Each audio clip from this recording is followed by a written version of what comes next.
Hola a todos y a todas. Vamos a continuar con la siguiente sesión del Congreso Internacional sobre Participación, Políticas Sociales y Protección de la Infancia. Y para ello, contamos con la presencia de uno de los consejeros de honor del CIPI, como es el profesor Francesco Tonucci. Sin ser necesaria su presentación, decir escuetamente que el profesor Tonucci es pensador, psicopedagogo y dibujante, y además es autor de numerosos libros y artículos en relación al papel de los niños en el ecosistema urbano. Profesor Tonucci, bienvenido. Gracias. Es un honor para nosotros contar con usted en esta gira por la infancia 2017, que como sabe es un proyecto pedagógico y social que está recorriendo en autobús 15 ciudades españolas y que tiene como finalidad crear una nueva cultura del buen trato a la infancia, tomando como referente principal su proyecto La ciudad de las niñas y de los niños. Para comenzar, profesor, si le parece, nos gustaría conocer cuando inició su trabajo sobre participación infantil, cuál fue el escenario que se encontró en las diferentes ciudades y sobre todo también cuál fue la predisposición de los representantes políticos para trabajar a favor de la participación de los niños. Bueno, todo empezó hace bastante tiempo, son 26 años. En el 91 yo propongo al alcalde de mi ciudad natal, Fano, que es una ciudad de 60.000 habitantes donde yo nací, se encuentra en el medio Adriático, propuse esta idea que se fundaba sobre un principio básico.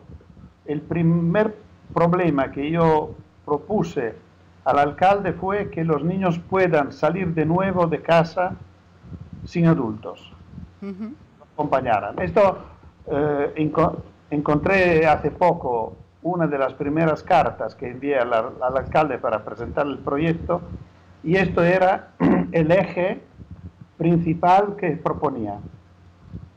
Sobre esto después se añadieron otros elementos como lo de la participación infantil, que probablemente hoy se puede considerar el aspecto político más relevante, pero en este momento yo estaba estudiando el tema de la soledad de los niños. Y el tema de la soledad de los niños se trataba normalmente como un problema privado. Es decir, lo que salía como propuesta a los padres era, por un lado, defender a sus hijos y por otro lado, comprar más. Defenderlo teniéndolo en su casa, frente a una pantalla, con sistemas de alarma y tal, y por otro lado, aprovechar de la producción comercial que nos ofrece hoy, cosa que antes no existía, medios adecuados. Todo lo que estoy diciendo es entre comillas, medios adecuados para estar solos bien en casa. Entre comillas, porque claro que todo esto es falso. Bien por nada.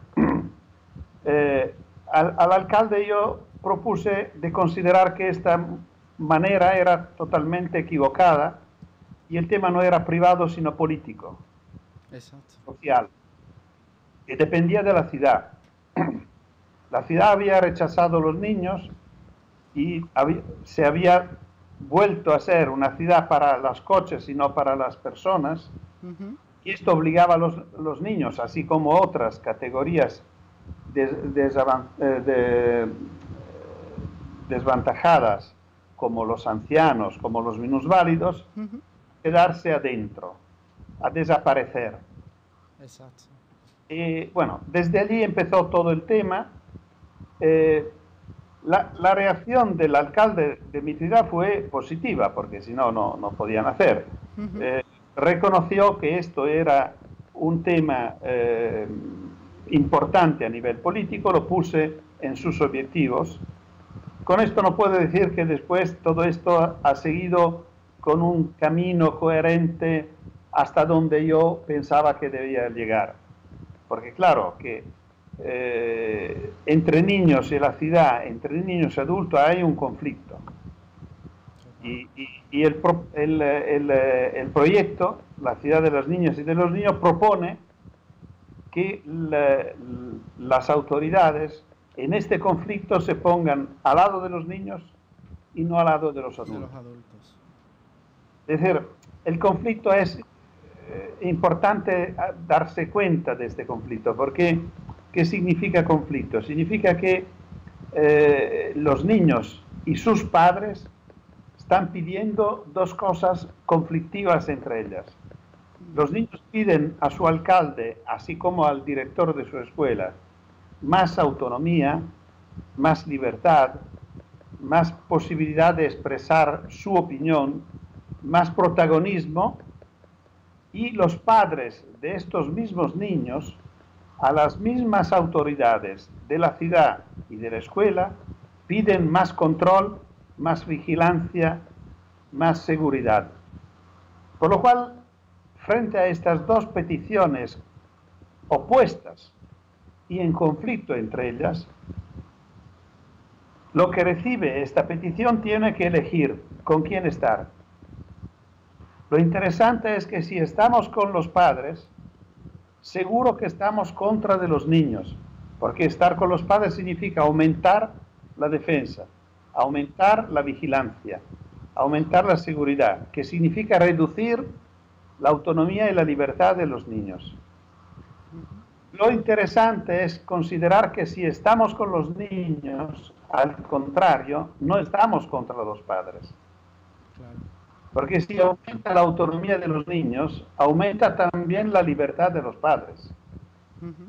Si los niños van solos a la escuela, a los padres no les toca acompañarlos. Y esto solo para quedarnos a los aspectos más brutales, más concretos, porque hay algunos aspectos mucho más relevantes de tipo social, porque si hay niños en la calle se vuelve a ser una calle segura. Los niños son capaces de hacer cosas que la policía misma no puede hacer. Entonces, es mucho más eficaz la presencia de niños en la calle que se muevan solos para obligar a los padres, no los padres, los adultos, a hacerse cargo, que la presencia policial para garantizar una seguridad urbana. Estas son paradoxas aparentemente, pero son comprobadas de experiencias ya de decenas de años.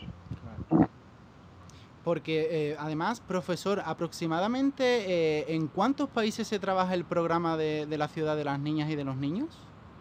Actualmente son 10 países. 10 países. Y casi todos, menos pocos, son de área latina. Ajá. Es decir, y esto depende simplemente de mi ignorancia y de mi incapacidad. Yo perdí mi batalla con el inglés y gané con el español, y por lo cual toda mi producción literaria de dibujos y también de conferencias y tal se desarrolla en un axe que va de Italia a España a Latinoamérica, y esto se ha vuelto y se ha movido casi casualmente uno detrás del otro, y en estos países se publican mis obras, casi todos mis libros son en español. Hay varios libros que son en español y no en italiano, los últimos. Muchos de estos tienen traducciones también en Latinoamérica, por ejemplo en Argentina, con traducciones argentinas. Varios son en brasilero, en portugués, algunos en francés, y los países son Italia, España, Argentina, Chile, México, Colombia, Perú, Uruguay, Chile, y ahora hay una experiencia en Francia que se está desarrollando conectada con nosotros, y hay dos experiencias, no sé si siguen porque tenemos muy pocas informaciones, una en Turquía y una en Líbano. Ajá. Sin embargo, profesor, más o menos por lo que me comenta, es curioso cómo el ámbito latinoamericano, sobre todo también, se implica en los temas relacionados con la infancia, ¿no? Quizás aquí tenemos la prueba que el proyecto Gira por la Infancia 2017 contamos con una amplia representación de más de embajadores de más de 25 países, sobre todo ya le comento, del ámbito latinoamericano, ¿no? Sí, sí, sí. Claro, no podemos decir que estos países son los más sensibles respecto a la infancia, porque todo el norte de Europa, por ejemplo, tiene mucha sensibilidad respecto a este tema.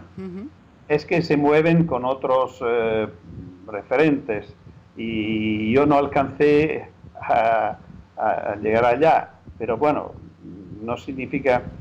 Yo creo que la diferencia profunda entre... hay una manera para considerar el tema de la infancia como un servicio, es decir, una ciudad atenta a la infancia, una ciudad amiga de la infancia, una ciudad sensible a los niños, por un lado. Nosotros decimos una ciudad de los niños. De los niños. Que es profundamente distinto. Diferente, ¿no? Una ciudad amiga de los niños es una ciudad que hace mucho para los niños. En nuestro caso, lo que pedimos es que los niños puedan hacer mucho por la ciudad. Es decir, reconocer a los niños el estatus de ciudadanos. Exacto. Y respetarlo como ciudadanos. Porque son ciudadanos que tienen el derecho de ser escuchados, por un lado, y de poder moverse libremente en su propia ciudad. Y esto es un poco lo que, por esto actualmente, uno de los aspectos que a mí me gusta mucho proponer como última propuesta que estoy elaborando, es que una ciudad no vale tanto por lo que ofrece, sino por lo que permite. Es decir, lo que ofrece son los servicios, por lo cual la buena ciudad es la que da buenos servicios, que se ocupa de las necesidades de los ciudadanos. De mi punto de vista, la ciudad buena es la ciudad que me permite de hacer muchas cosas y me pide de participar a solucionar juntos los problemas que tenemos. Y claro que donde prevalece esta actitud de participación, el tema de la seguridad casi no se pone, porque estamos juntos, porque estamos... yo no delego a la ciudad la seguridad, no delego a la ciudad el cuidado de mis hijos, no delego a la ciudad la salud, sino que todo esto lo voy viviendo porque la ciudad me lo permite. Por lo cual, una ciudad que permite mucho, de mi punto de vista, es una buena ciudad. Y lo que es interesante es que si lo aprofundizamos este tema, vamos a descubrir que una ciudad que permite es una ciudad barata, una ciudad que cuesta poco. Mientras que una ciudad que ofrece mucho es una ciudad que cuesta mucho. Y en momentos de crisis económica no debería ser un aspecto de escaso valor. Profesor Tonucci, usted ha basado su tesis en la idea de que las ciudades han cambiado, dejando al frente sobre todo como prototipo al varón adulto, sobre todo, y trabajador en edad productiva, dejando al margen al resto de la sociedad como puedan ser ancianos, niños. Pero si además añadimos el factor del género, ¿piensa usted que las niñas necesitan una participación extraordinaria en nuestra sociedad? Bueno, habría respuesto sí en cualquier momento, pero estamos llegando a un momento en el cual la diferencia de género casi desaparece respecto a la diferencia de edad. Estamos llegando tan bajo, por ejemplo, en el tema de la autonomía, que no tenemos diferencias significativas en las últimas encuestas que hemos hecho. Nosotros a nivel internacional hemos participado en una investigación liderada por Hillman, que es un investigador de Inglaterra, que de hace 40 años estudia el tema de la autonomía de los niños de edad escolar de primaria. Bueno, mientras que los porcentajes de autonomía, esta investigación mide la autonomía de los niños en el recorrido casa-escuela. Es decir, ¿cuántos son los niños que van solos a la escuela?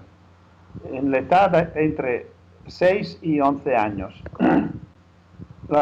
En una muestra de, me parece, 18 o 19 países, Italia es penúltima. No hay España en esta investigación. Penúltima, con un porcentaje del 7%.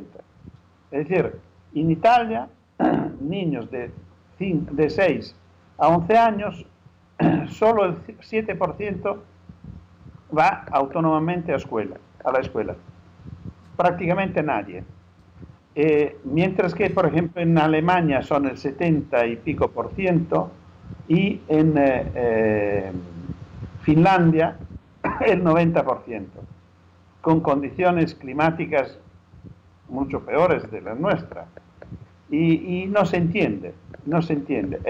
Y en este dado italiano, la diferencia entre niños y niñas es casi desaparecida. Claro que sigue, especialmente para los niños un poco mayores, la diferencia se queda importante, porque los adolescentes varones consiguen una autonomía mucho más rápida y fuerte respecto a las compañeras mujeres. Sigue siendo un tema por lo cual tenemos que tener la guardia alta. Pero repito, lo que estaba diciendo, no digo que no existe el problema, es que el problema ha bajado, el tema ha llegado a un punto tan bajo que casi esta diferencia desaparece. Lo estoy pensando como peor la situación, no como mejor. ¿Cuáles son las líneas de trabajo que se llevan a cabo actualmente en el Laboratorio de Psicología de Participación Infantil? Bueno, estamos trabajando, diría, en dos ejes fundamentales. Por un lado, favorecer la organización de redes nacionales en los países donde el proyecto se ha desarrollado. Se está haciendo un trabajo importante en España. Ya realizamos con las ciudades españolas y dos encuentros nacionales, uno en Granada el año pasado y uno en Pontevedra este año, haciéndose cargo del encuentro la ciudad que lo recibe y no nosotros del grupo internacional, pero con nuestra participación. Estamos programando un encuentro por Latinoamérica, esperando yo de poder viajar a Latinoamérica a final del próximo año. Lo mismo intentaremos hacer por Italia, encontrar las ciudades involucradas. Por lo cual, por un lado, hay todo un tema, decimos, de organización de la red internacional y redes locales. En apoyo a este tema hay todo el tema de la formación, por lo cual nosotros nos comprometimos para formar los monitores que siguen esta experiencia, así como nos encontramos frecuentemente con los políticos que adhieren al proyecto. Un tercer aspecto de este primer eje es la producción de materiales. Aparte de mis libros, hemos producido dos manuales, uno sobre el Consejo de los Niños, que ha sido traducido también en español en Argentina, del editorial Losada, y un segundo sobre ir a la escuela solos, sobre la autonomía. Ahora estamos terminando, creo que las compañeras que están trabajando sobre esto ya lo están consignando a la casa editorial, un tercero sobre la proyectación participada. Los niños proyectan la ciudad. Bueno, este es un primer tema. Un segundo tema, un segundo eje, es lo de la investigación. Nos encontraremos en Roma en el 20 de noviembre por un congreso internacional sobre participación infantil y el día después, el 21, seguiremos con un seminario con los representantes de universidades y de ciudades de la red para estudiar para discutir cómo estudiar los efectos que producen las actividades que propone nuestro proyecto, tanto en los niños que en los adultos y en el ambiente social.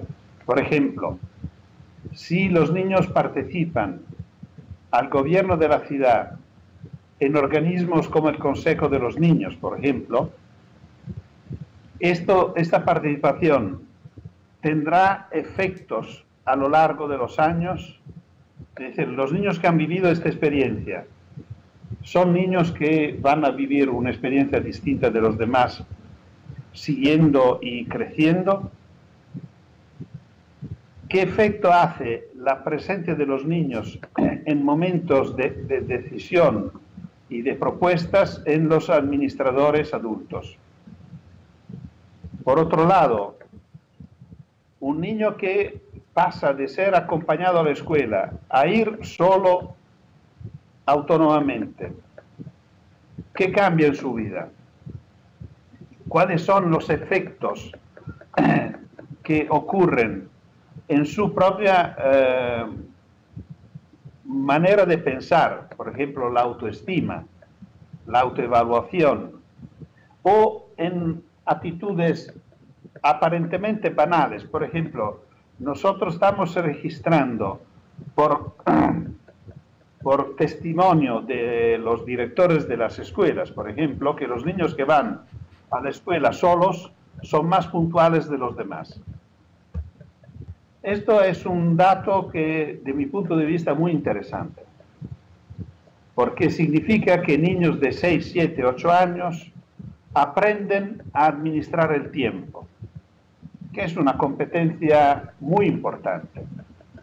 Y bueno, esto es para decir, en el ámbito de la investigación, nos gustaría poder llevar datos fuertes que demuestran que proceder en este camino, desarrollar este proyecto, lleva cambios importantes en la vida, tanto de los niños que de los adultos.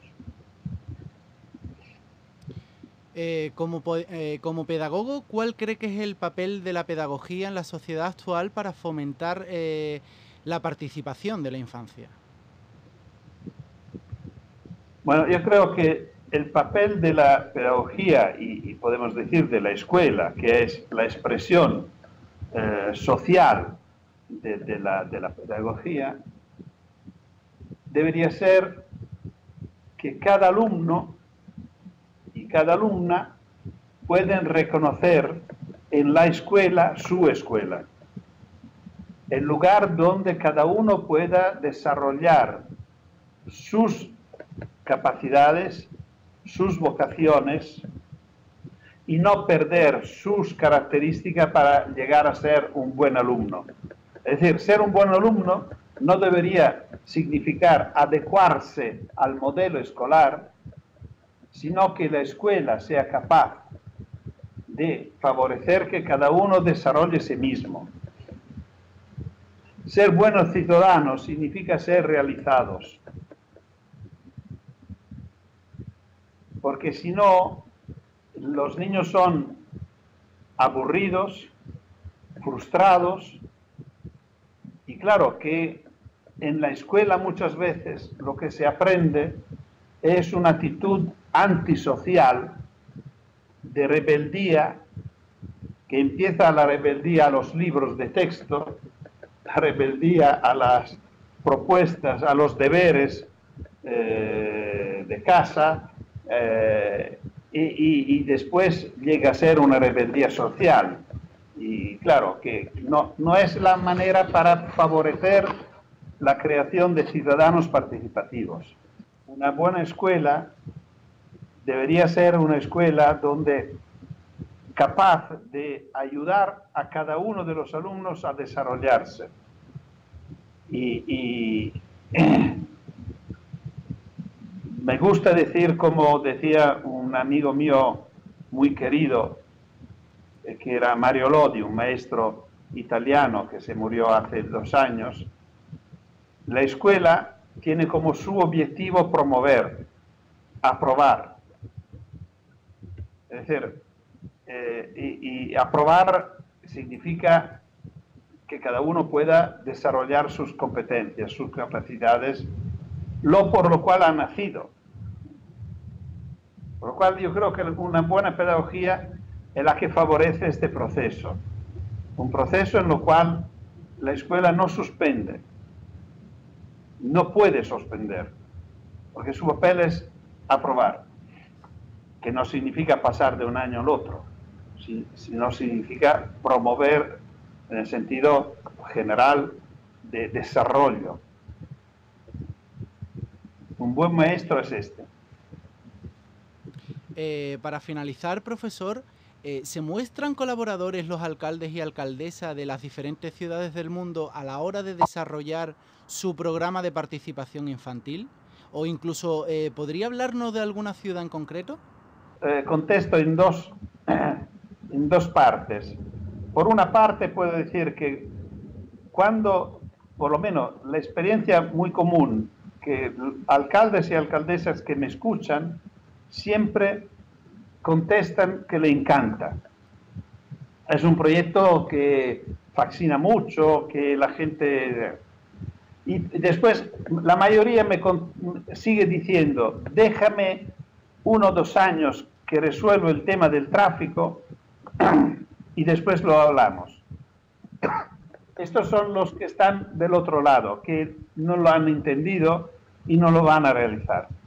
Son los alcaldes, alcaldesas, las autoridades, por la cual el primer punto en la jerarquía, en las prioridades, es el coche. Antes el coche y después el medio público, y después la bicicleta y después el peatón. La propuesta nuestra es dar la vuelta a las prioridades. Pero hay alcaldes y alcaldesas que lo entienden y se ponen en este camino, que es un camino complicado. Y por esto puedo citar un ejemplo, y me gusta que sea un ejemplo español.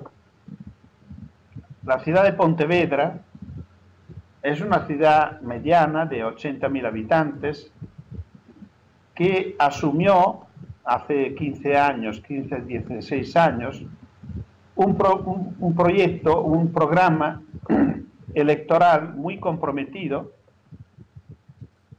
que era fruto de estudios que el actual alcalde y con su equipo habían hecho, estudiando lo que habían hecho las mejores ciudades del mundo. En este programa entraba también la ciudad de los niños nuestra, porque el alcalde me escuchó y, como repite siempre, lo convencí.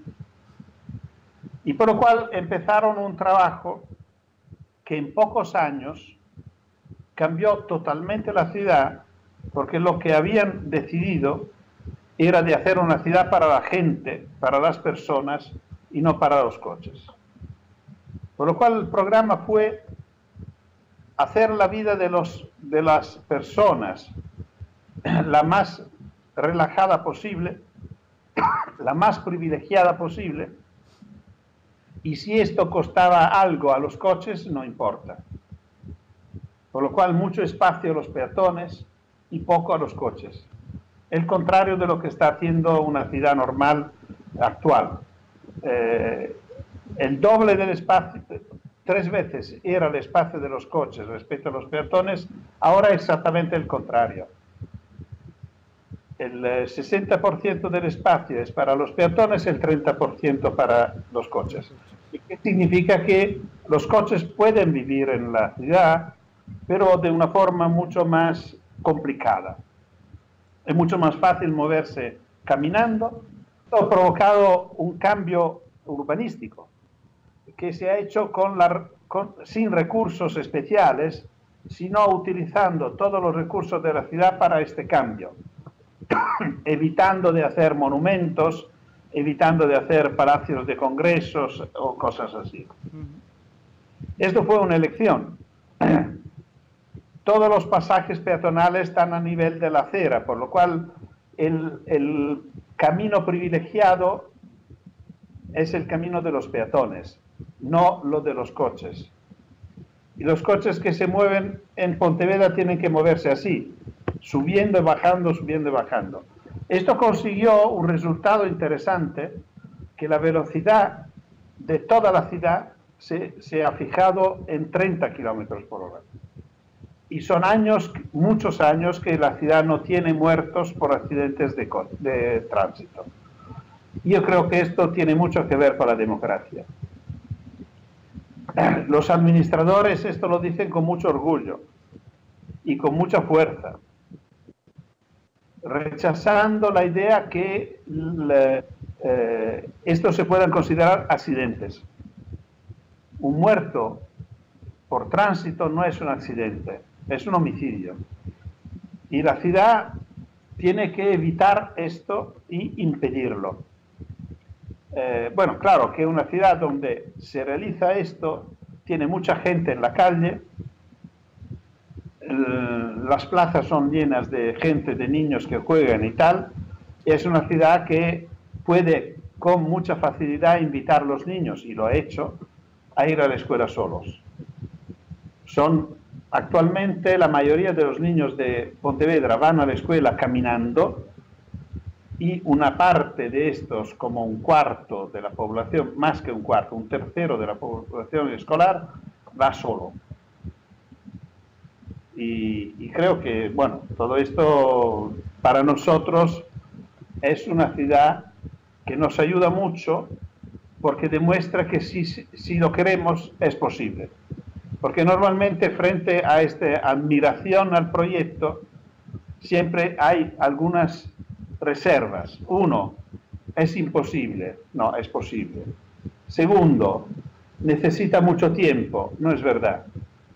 Los cambios más importantes se han hecho en los primeros años de... Tercero, que se pueden hacer con mucho dinero. Tampoco esto es verdad, porque la mayoría de los cambios se han hecho en tiempo de crisis económica y sin recursos especiales. La última reserva, la última objeción que normalmente se hace, el alcalde dice: si hago esto no me leen de nuevo, pierdo el consenso electoral. Tampoco esto es verdadero. El alcalde de Pontevedra se ha presentado hace 2 años o el año pasado por la 5ª vez a elecciones, la ganó, y creo que actualmente ninguno de los habitantes de Pontevedra quiere volver atrás. Pues sin más, hemos llegado al final de nuestra entrevista, y creo que hemos tenido la posibilidad de aprender sobre las conductas y las posibilidades de participación de los niños y de las niñas en nuestra sociedad, sobre todo. Profesor, ¿le gustaría o quiere aportar algo más a nuestra entrevista? No, simplemente comentar que vosotros estáis haciendo una gira y recordarnos que los niños no pueden girar. El auspicio es que los niños pueden volver a hacer su gira alrededor de su casa, no digo tanto, no digo con un autobús en España, pero que por lo menos pueden abrir la puerta de casa, saludar a sus padres en una viñeta recién dibujé una niña que decía, me gustaría mucho decir, adiós mamá, cuando vuelvo te cuento todo. Profesor, muchísimas gracias por sus aportaciones que nos ha hecho para Gira por la Infancia 2017 y de nuevo gracias por su presencia. Nada, gracias a vosotros.